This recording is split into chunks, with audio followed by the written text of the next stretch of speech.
코로나 신규 사망자 수가 처음으로 하루 100명을 넘어섰습니다. 누적 사망자도 5천 명을 돌파했는데요. 4천 명에서 5천 명이 되기까지 채 보름밖에 걸리지 않았습니다. 미국에선 먹는 코로나 치료제가 오늘 FDA의 긴급 승인도 받았습니다. 그리고 대선을 앞두고 공시지가, 양도세, 종부세 등을 놓고 정치권 공방도 상당히 뜨거운 상황인데요. 이 소식까지 뉴스픽5에서 짚어봅니다.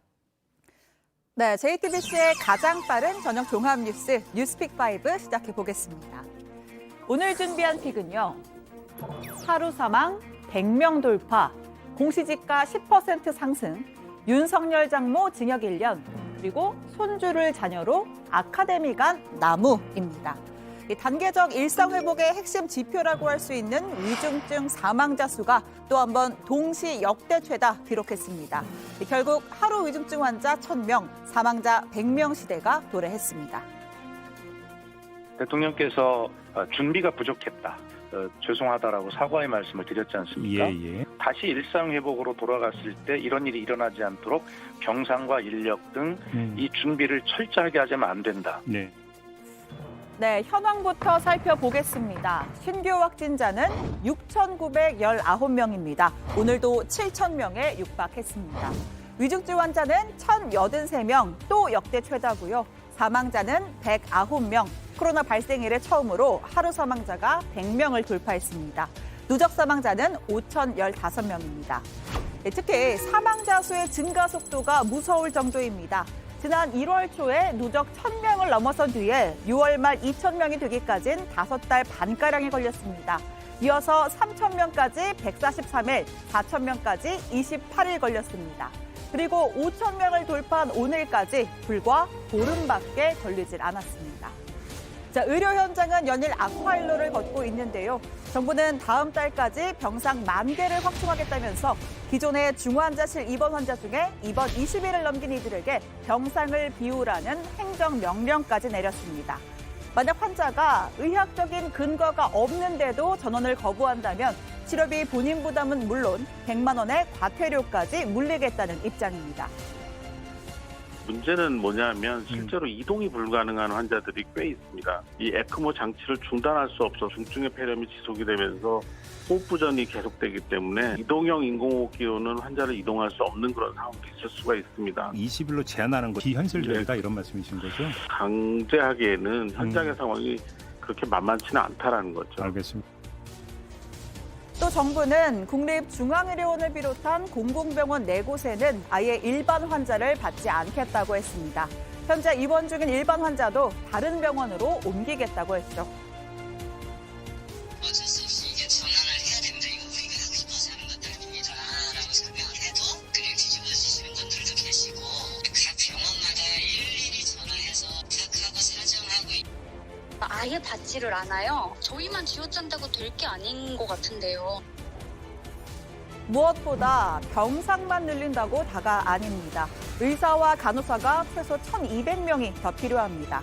어떻게 충원할지는 아직 결정하지 못했습니다. 손실보상법 시행령 개정하라! 소상공인도 국민이다! 장사를 못하면 우리는 어디로 갑니까? 갈 데 있습니까? 더 이상 우리는 굶어 죽을 수가 없습니다! 네, 자영업자들 어제 광화문에서 총궐기 집회를 열었습니다. 밤 9시 영업 제한을 폐지하고 업주에게 책임을 지우는 방역 패스를 철회하라고 주장했습니다. 민주당의 소상공인 지원 특별위원장을 맡고 있는 이성만 의원이 진화에 나섰지만 당장 내려오라는 항의만 빗발쳤습니다. 소상공인 여러분, 코로나 때문에 얼마나 힘드십니까? 너무 잘못하고 있다고 그렇게 비판을 했습니다. 이렇게 된 데는 여러 가지 원인이 있겠지만 정부는 여러분, 우리 내부라고 편안하겠습니까? 네, 잠시 미국으로 한번 가보겠습니다. 미국의 FDA가 먹는 코로나 치료제에 대한 긴급 사용을 승인했습니다. 화이자가 개발한 팍스로비드인데요. 그동안 코로나 환자는 병원에서 링거나 주사로 치료제를 맞아야 했는데 이제는 집에서 알약으로 된 치료제를 먹을 수 있게 된 겁니다. We'll have 265,000 treatment courses of Pfizer available in January, with monthly totals of pills ramping up across the year, and all 10 million treatment courses delivered by late summer. 자, 이 먹는 치료제의 도입은 치료의 편의성을 높이는 한편 오미크론 변이에 맞설 중대 수단이 될 거란 기대가 나옵니다. 우리나라에는 언제 얼만큼 들어올까요? 현재 선 계약분은 머크의 몰루피라비르 20만 회, 그리고 화이자의 팍스로비드 7만 회분 등인데요. 도입 시점은 1월 중순께로 예상됩니다. 식약처의 긴급 사용 승인이 금년 말까지 검토될 걸로 보여집니다. 재택 환자들에게 매우 유용한 수단이 될 걸로 판단되고 있고 고위험 경증, 중등증을 대상으로 환자의 치료 사용될 수 있습니다. 네, 두 번째 픽 가보겠습니다. 공시지가 10% 뻥충입니다. 자, 우리나라에서 제일 비싼 땅 어디일까요? 이미 잘 알려져 있다시피 서울 중구 명동의 네이처 리퍼블땡 부지입니다. 국토부가 공개한 내년도 표준지 공시지가 조사에 따르면 이 부지는 1제곱미터당 공시지가가 1억 8,900만 원입니다. 자, 전체 면적을 고려하면 대략 320억 원쯤 됩니다. 자, 땅과 단독주택 보유세의 기준이 되는 공시가격 올해도 크게 올랐습니다. 전국의 표준지 공시지가는 10.16% 올라 2년 연속 10%가 넘게 상승했고요. 표준 단독주택 공시가격도 7.36%나 올랐습니다. 공동주택, 아파트의 공시가격은 내년 3월에 공개가 되는데요.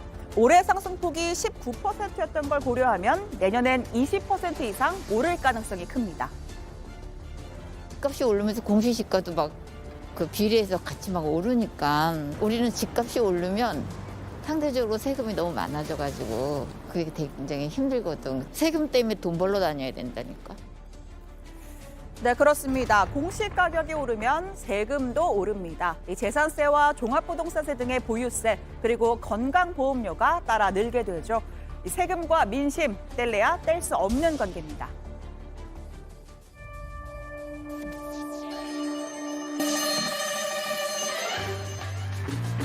몇 년 사이 집값은 치솟았고 종부세 대상도 세금도 늘었습니다. 특히 수도권 민심은 싸늘하죠. 토지 공개념을 실현해야 되고 이를 위해서 국토 보유세를 부과해야 됩니다. 현 정부가 도입한 잘못된 규제와 세제를 정상화하여 원활한 거래와 주거 이동이 보장될 수 있도록 하겠습니다. 네, 민주당 이재명 후보는 최근 입장을 좀 바꿔서 부동산 감세 정책에 속도를 내고 있습니다. 문재인 정부와의 차별화에 나선 건데요. 공시가 재검토와 양도세 중과 유예를 강하게 주장하고 나섰습니다. 민주당도 박자를 맞췄습니다.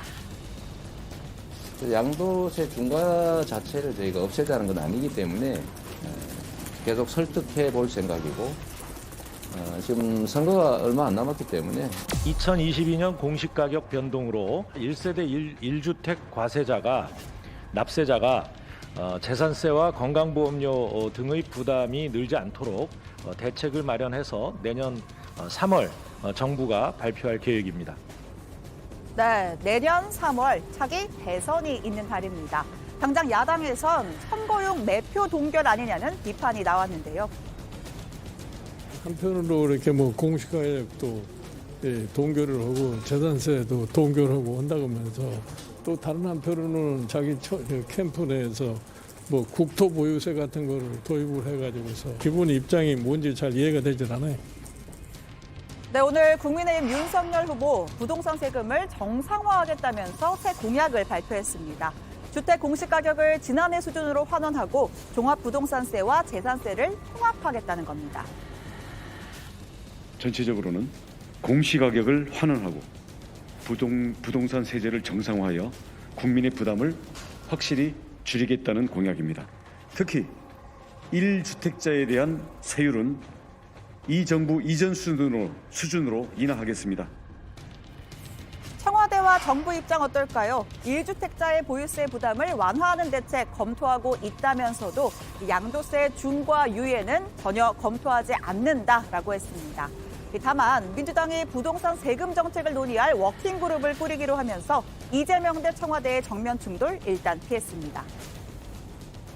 정책의 어떤 일관성도 매우 중요한 시점입니다. 근데 여당의 후보라고 하더라도 개별 정책에 대해서 현 정부와 완전히 같은 목소리만을 낼 수는 없겠죠. 큰 방향성을 전면 부정할 수는 없다는 것도 또한 마찬가지라고 생각을 합니다. 네, 이어지는 세 번째 픽 가보겠습니다. 윤석열 장모 징역 1년입니다.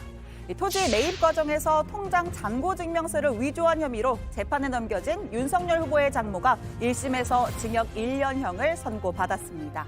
재판부는 위조한 잔고증명서의 액수가 고액이며 여러 번에 걸쳐 범행을 저질렀다라고 지적하면서도 고령이고 건강 상태가 좋지 못하다면서 법정 구속하지는 않았습니다. 그 잔고 위조도 유죄 인정되셔서 추가로 징역 1년. 계단 조심하세요. 계단 조심하세요. 부담되는 판결일 텐데 하고 싶은 말 없으세요? 요양병원 네, 최 씨는 재판에서 잔고 증명서를 위조한 건 반성하고 있지만 당시 동업자에게 속은 것이라면서 억울함을 주장했습니다. 최 씨는 이 사건과는 별개로 요양병원을 불법 운영한 혐의로 항소심 재판도 받고 있습니다. 오늘의 네 번째 픽은 손주를 자녀로입니다. 자, 어릴 적 친부모에게 버려진 뒤에 외조부모의 손에 자란 A군이 있습니다. 말을 배우기 시작하면서 두 사람을 엄마, 아빠라고도 불렀습니다. 이 조부모는 손자가 초등학교에 입학해 사실을 알게 됐을 때 받을 충격, 또 부모 없이 자랄 경우에 불이익을 고려해서 손주 A군에 대한 입양을 청구했는데요. 과연 손주를 자녀로 입양하는 것이 가능할까요? 자, 오늘 대법원은 자녀의 복리에 부합할 경우 조부모의 손자녀 입양을 허가할 수 있다는 판결을 내렸습니다. 가족 내부의 질서나 친족 관계에 혼란이 초래될 수 있더라도 결과적으로 아이에게 더 이익이 된다면 허가해야 한다는 건데요. 무엇보다 아이의 복리가 최우선임을 판시한 결정이었습니다. 자, 오늘의 마지막 픽은 아카데미간 나무입니다. 자, 에리고 감독의 신작 애니메이션 나무가 제94회 아카데미상 예비 후보에 올랐습니다. 이 나무는 감독이 자신의 할아버지에게 영감을 받은 이야기로 인간의 탄생부터 죽음까지 이어지는 삶의 여정을 그리는데요. 에리고 감독은 한국계입니다. 작품명도 트리가 아니라 우리말 나무로 출품을 했습니다. 자, 그리고 올해 최대 흥행작인 영화 모가디슈는 아쉽게도 아카데미 진출이 불발됐습니다. 네, 목요일의 뉴스픽 여기까지입니다. 들어가서 원픽 꼽아보겠습니다. 뉴스픽 5였습니다.